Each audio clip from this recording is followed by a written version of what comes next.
Premier quart du 12e hizb.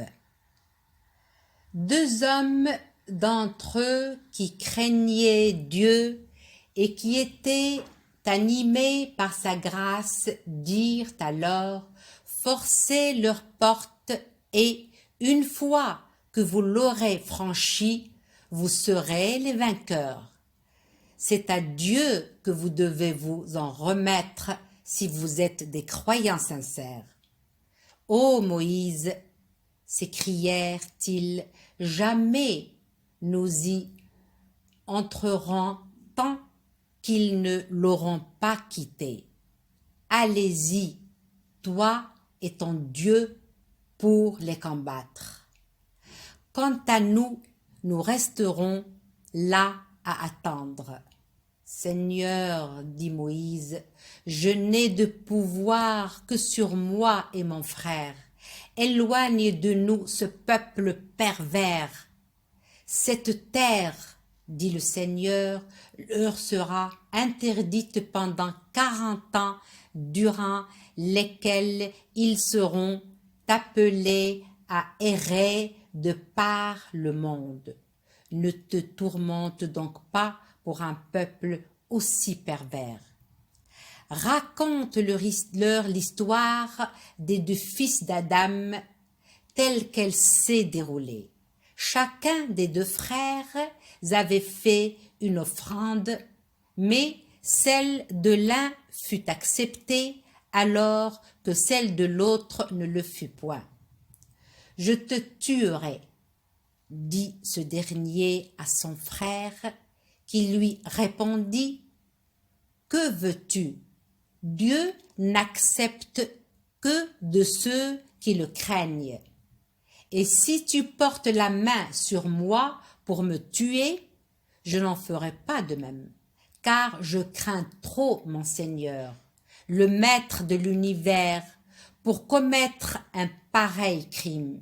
Je préfère que tu te charges seul de mes péchés et des tiens, et tu seras alors voué à la gêne qui est la juste récompense des criminels. » Mais, n'obéissant qu'à son instinct bestial, Caïn fut entraîné au meurtre de son frère.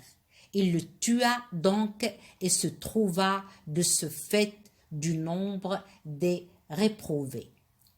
Dieu envoya alors un corbeau qui se mit à gratter le sol pour lui indiquer comment inhumer le cadavre de son frère. Alors le meurtrier s'écria: « Malheur à moi!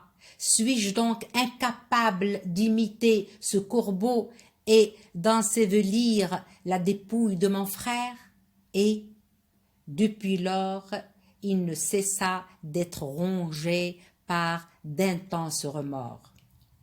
Voilà pourquoi nous avons édicté cette loi aux fils d'Israël. Quiconque tue un être humain non convaincu de meurtre ou de sédition sur la terre est considéré comme le meurtrier de l'humanité tout entière. Quiconque sauve la vie d'un être humain est considéré comme ayant sauvé la vie de l'humanité tout entière.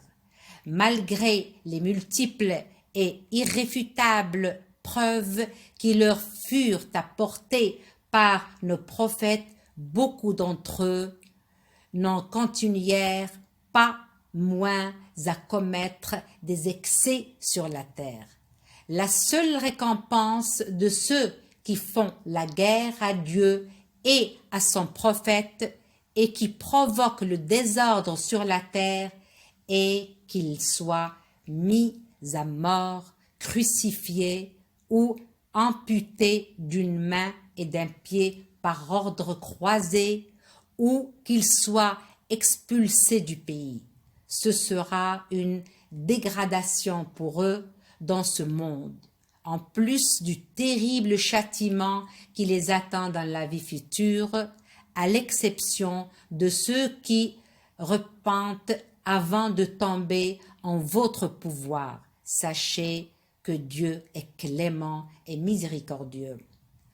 Ô vous qui croyez, craignez Dieu et efforcez-vous de trouver le moyen de vous rapprocher de lui.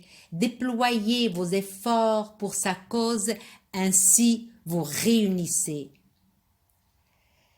Les négateurs posséderaient-ils toutes les richesses de la terre, voire le double de ces richesses, et les offriraient-ils pour échapper au châtiment du jour de la résurrection, que leurs offres ne seraient pas acceptées.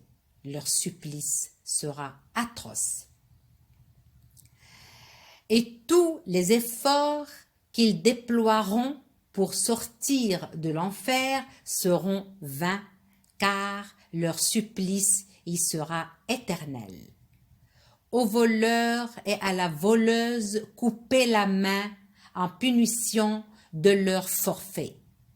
Telle est la sanction dissuasive prescrite par Dieu, et Dieu est puissant et sage. Cependant, celui qui sera repenti une fois, son forfait accompli et se sera amendé, Dieu accueillera son repentir, car Dieu est clément et miséricordieux.